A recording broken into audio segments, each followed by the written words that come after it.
Eu posso competir durante os treinos de base? Como montar um calendário de competições?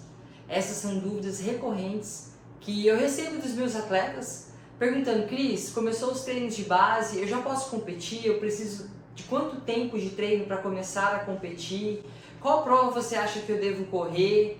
No vídeo de hoje eu vou sanar essas dúvidas. Então, se você é um ciclista que tem competições pela frente, que tem objetivos de competições, ou se você quer começar a competir ou colocar alguns desafios nessa próxima temporada, esse vídeo vai encaixar muito bem para você e você não pode perder ele.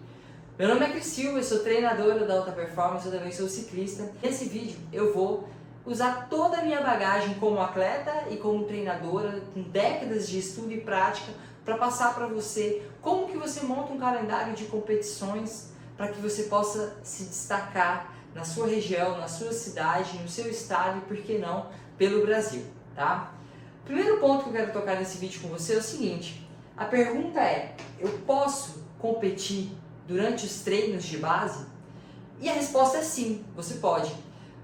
Algum tempo atrás, alguns anos atrás, era uma recomendação que tinha assim, um pouco de objeção, porque achava-se que durante a base você só tinha que colocar volume nas pernas, e a competição, como ela traz muita intensidade, uma carga, né, com intensidade, isso não faria bem para o nosso sistema fisiológico e mecânico e poderia comprometer o nosso desempenho ao longo da temporada. Mas a gente sabe que tem muitos estudos e que também a prática nos mostra que isso já ficou para trás.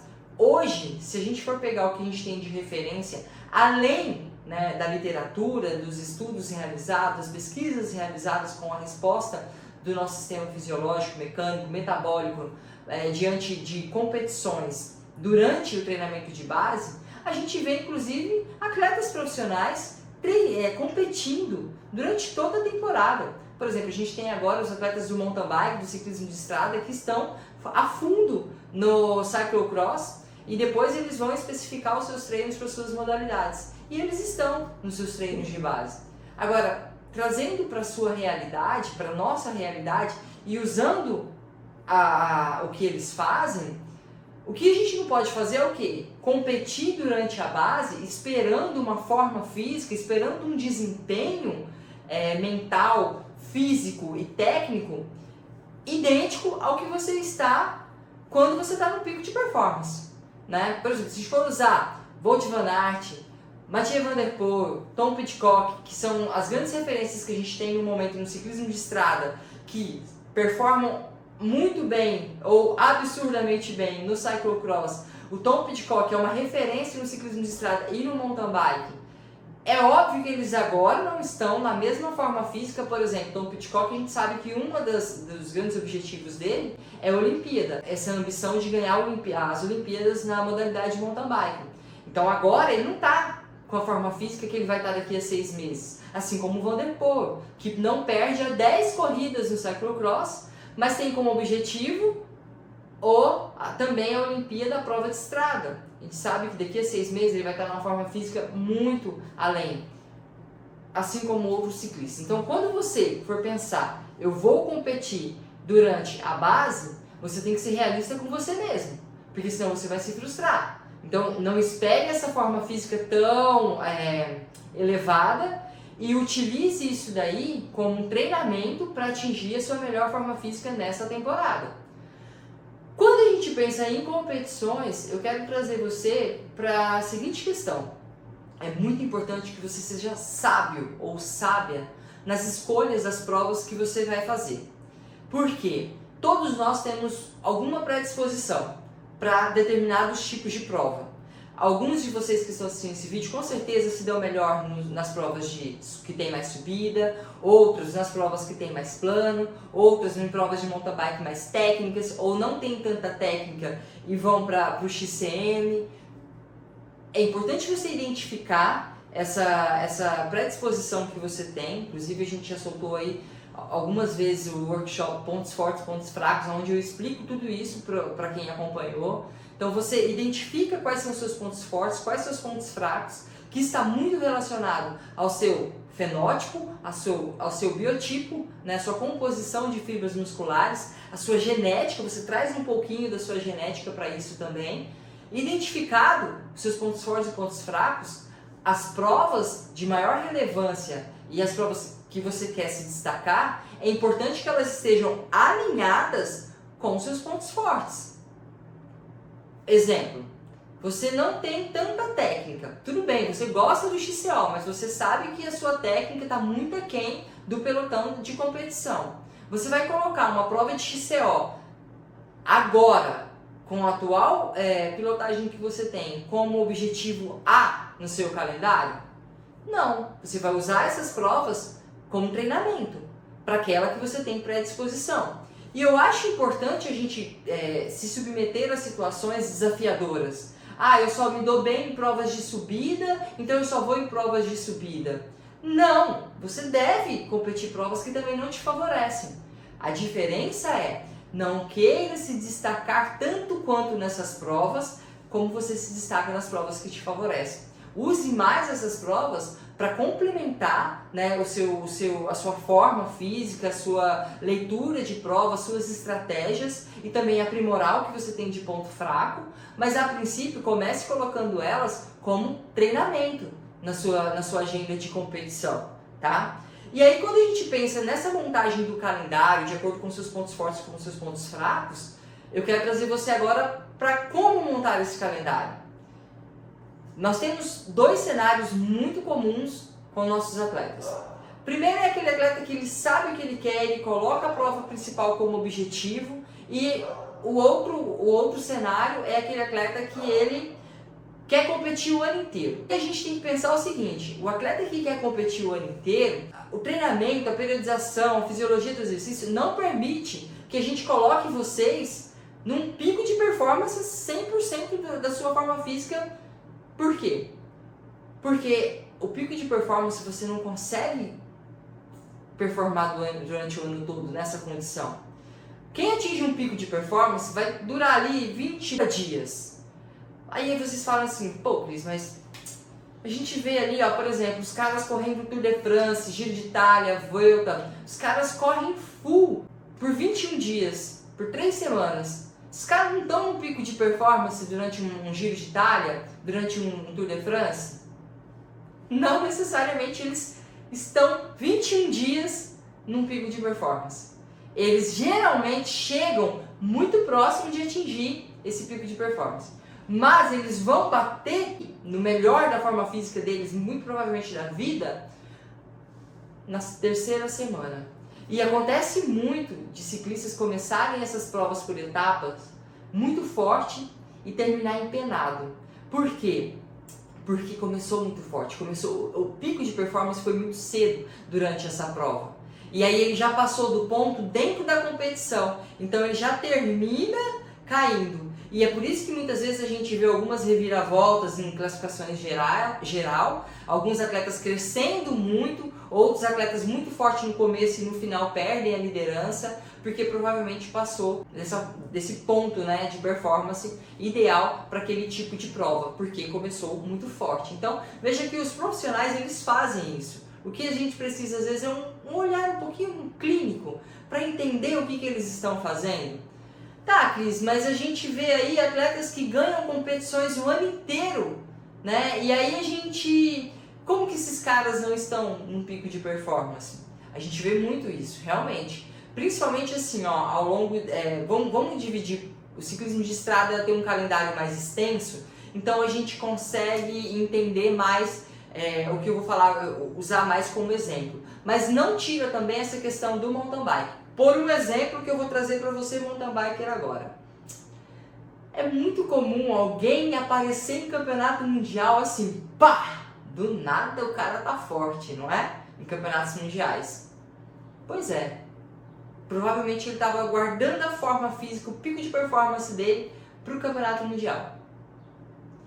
E outro exemplo de periodização para o ponto que te favorece. No mountain bike. Geralmente... os caras que se destacam em campeonatos mundiais e provas ao longo da temporada no mountain bike XCO são uns e no mountain bike XCM são outros.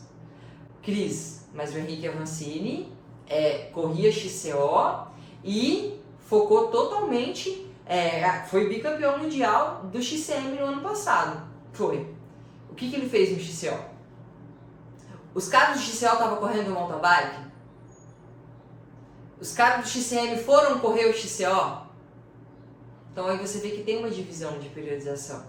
O Avancini sempre tem, na minha opinião, e eu e a Vivi, a gente já conversou sobre isso, no auge da carreira dele, eu sempre acreditei que o Avancini teve muito mais predisposição para o XCM do que para o XCO. Só que a gente sabe que, assim como no Brasil, lá fora também, o XCM não tem tanto investimento como o XCO tem. Então, acaba que os atletas, como o Henrique Avancini, eles foram para o XCO. O Avancini se destacou muito, ele teve mais ou menos 5, 6 temporadas entre os top 10, né? Mas eu, na minha opinião, acredito que se ele tivesse focado no XCM, ele não teria ganhado tanto dinheiro quanto ele ganhou, obviamente. Mas ele com certeza teria enfileirado mais campeonatos mundiais de XCM no seu currículo, porque ele tem uma predisposição muito grande. Assim como ele sempre se destacava no XCC, mas no XCO ele já não conseguiu se destacar tanto quanto. Né? Ele tem mais resultados de Copa do Mundo de XCC do que de XCO propriamente dito, apesar de sempre estar ali no top 5 durante 2 temporadas ou 3 e no top 10 por 5 ou 6 temporadas. Né? Mas existe também, no que a gente tem de referência aqui no Brasil, algumas predisposições físicas no nosso campeão mundial. Voltando para a montagem do calendário, esse vídeo vai ficar grande. Se você chegou até aqui, vamos aquela brincadeira nossa? Cris, eu cheguei no meio, comenta aqui. E se você chegar até o final, depois eu vou colocar o código no final para saber se você chegou até o final mesmo. Eu vou colocar. Mas se você chegou até aqui nesse vídeo, Cris, eu cheguei até o meio do vídeo. E depois a gente vai saber se você chegou até o final. Beleza? Vamos lá então. Voltando, né? Quando você for fazer a montagem do seu calendário, estipule. Deixa eu passar aqui na frente. Provas A, B, provas C. Provas A, B e C. Beleza, vou passar de novo. Essa daqui, ó, para aquilo que você tem predisposição. O seu melhor. Cara, eu gosto de subida, então essa prova A tem que ter subida. Eu sou técnico pra caramba, eu me destaco em subidas curtas, eu gosto de constantes sprints e acelerações, XCO. Essa prova A, que é a mais importante do seu calendário, tem que ser a prioridade, beleza? Todo o trabalho de treinamento vai ser feito para você atingir o seu pico de performance nessa prova mais importante do seu semestre ou do seu trimestre, alguma coisa assim. Tá, Cris, mas eu vou correr a prova A, então eu vou correr só a prova A? Não, você pode correr provas A, B e C. O que são provas A, B e C? São provas que não são menos importantes. Essa prova B aqui, ó, ela vai ser legal ali você correr, mas ela não é tão importante quanto essa. Então, nessa prova B, você não vai estar tão forte quanto na prova A, certo? E a prova C? A prova C é menos importante ainda. O que é importante é a prova A. A prova B e C, elas vão te ajudar na preparação para essa prova A. É assim que os profissionais fazem. Prova C, você não tira o pé do treino. É uma prova que você vai usar só para treino. Você vai fazer 200km amanhã e depois de amanhã você vai correr a prova C. Por quê? Ela não tem importância, ela é só um treino. Cris, vou estar cansado, ela é só um treino. Cris, não vou rodar bem, ela é só um treino. Cris, vou passar vergonha, ela é só um treino. Deixa a galera se preocupar com a prova deles lá. Você está focando aqui, ó, tá? E é importante que tenha prova C. Prova B, mais ou menos a mesma coisa.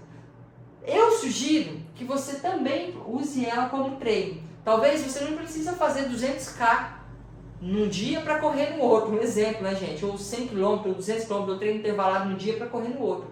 Mas você também não vai fazer um polimento de competição, o termo que a gente usa quando a gente diminui a carga de competição, para que o atleta chegue bem descansado, estimulado, motivado mentalmente e sem fadiga, como na prova A. você pode reduzir um pouquinho a carga ali e tal, mas o objetivo é também usar ela para a prova A. Assim, a gente consegue organizar toda a periodização do atleta para que ele performe e entregue tudo aqui, ó, tá? Cris, esse é um cenário de pico de performance. Cris, mas eu tenho muitas provas, eu quero correr o calendário da minha federação estadual, ok? Eu quero também ter umas provinhas avulso ali, que tal, eu quero ir nelas, beleza. Eu acho, Cris, que a média de provas que eu vou correr por mês é assim, todo mês, 2 ou 3 provas todo mês. Cuidado, muito cuidado. Quando você corre, vamos supor que você vem assim, ó, 60 dias, 2 meses, você coloca muito treino nas pernas. Aí você vai lá e começa a competir. Esse mês você correu 2 provas. No outro mês você corre mais 2. Aí no outro mês você corre 3 provas. E no outro mês 3 provas de novo. O que acontece? Quando você treina, você coloca carga de treino nas pernas. Cria-se qual que é o termo que eu posso utilizar para você? Cria-se uma carga residual, certo? Quando você compete com muita frequência, a carga do seu treino ela tem que ser reduzida para que você chegue, que você compete com muita frequência e que você quer performar bem naquela prova, né? Para que você chegue bem naquela prova. Então você tem que treinar menos. Quando você compete mais, você treina menos. Quando você compete menos, você treina mais. Pode pegar, você que aí controla os seus treinos, veja aquela temporada que você treinou, por exemplo, em 2023, eu disputei 2 ou 3 provas. Eu fiz quase 17 mil quilômetros de rodagem. Geralmente eu faço 15, porque eu corro muito mais. Como no ano passado eu não competi tanto, eu coloquei quase 17 mil quilômetros no ano. Então todo ano que você, ou todo mês, ou toda semana que você não compete, você consegue treinar mais. Isso vai criando essa carga residual. Se você começa a competir muito nas primeiras provas, você vai se sentir bem. Competiu uma, colocou ritmo de prova nas pernas. Competiu mais uma, ritmo de prova nas pernas, o feeling do pelotão. Competiu mais 2, tá animado, tá no ritmo, tá legal. Da terceira e quarta em diante, cuidado. Porque a carga de treino começa a baixar. E aí você começa a perder performance. É o momento de você voltar a treinar. Colocar carga de treino nas pernas de novo, especificar os seus treinos para aquilo que você busca e depois então começar a competir. Usando o exemplo dos atletas profissionais, se você observar, eles correm, vão para o camp training. Treino. Correm semanas, training camp. Treino. É assim que eles fazem. Vou falar um negócio pra vocês. Quando vocês levarem a sério sistema de treinamento, periodização do atleta, predisposição deles, quando vocês forem assistir uma prova, vocês já vão saber quem que é o cara que é favorito para aquela prova ou não. Não existe loteria no ciclismo, tá? A gente sempre sabe, nós que estudamos isso, eu que vivo o ciclismo, vou fazer 17 anos, toda prova eu sei, ó, o favorito é esse, o favorito é aquele, o favorito é aquele lá. Fulano tá trabalhando para Beltrano e por aí se vai. Porque fica muito óbvio, né? Fica meio que cartas marcadas. Tanto que tem ciclistas hoje em dia que já tá falando até em mudar de modalidade para trazer novos estímulos e desafios. A gente vê, por exemplo, Wout van Aert, que é foi um dos destaques do Tour de France de 2022, no ano passado nem tanto, esse ano nem pro Tour de France ele vai pro Giro. Por quê? Ele quer novos desafios, novos estímulos, porque ali no Tour de France, para ele já está a carta marcada, então ele precisa se desafiar para continuar motivado, tá? Esse é o esquema então que você tem de competição. Resumo rápido. Primeiro ponto, você pode competir na base. Segundo ponto, escolha competições que estão favorecendo o seu ponto forte e use as competições que não te favorecem para treinar para aquelas que te favorecem. O terceiro ponto, se você for montar o calendário buscando um pico de performance, use provas B e C como treinamento para a prova A. E o quarto ponto, se você busca competição o tempo inteiro, cuidado para você não competir, diminuir muito a sua carga de treino e você começar a perder performance. E 2, cuidado também porque você não vai conseguir atingir um pico de performance. Porque quando você atinge essa situação, essa forma física de excelência, você não consegue se manter por muito tempo lá, 20, 30 dias, no máximo assim, tirando o coelho da cartola. Então você vai ser um ciclista mediano durante toda a temporada, talvez não consiga se destacar absolutamente ou absurdamente em uma prova que te favoreça. Eu, Cris, sugiro que você tenha provas ao longo do ano, mas sempre focando naquela prova que te favorece para você chegar, bater o martelo e se destacar, tá bom?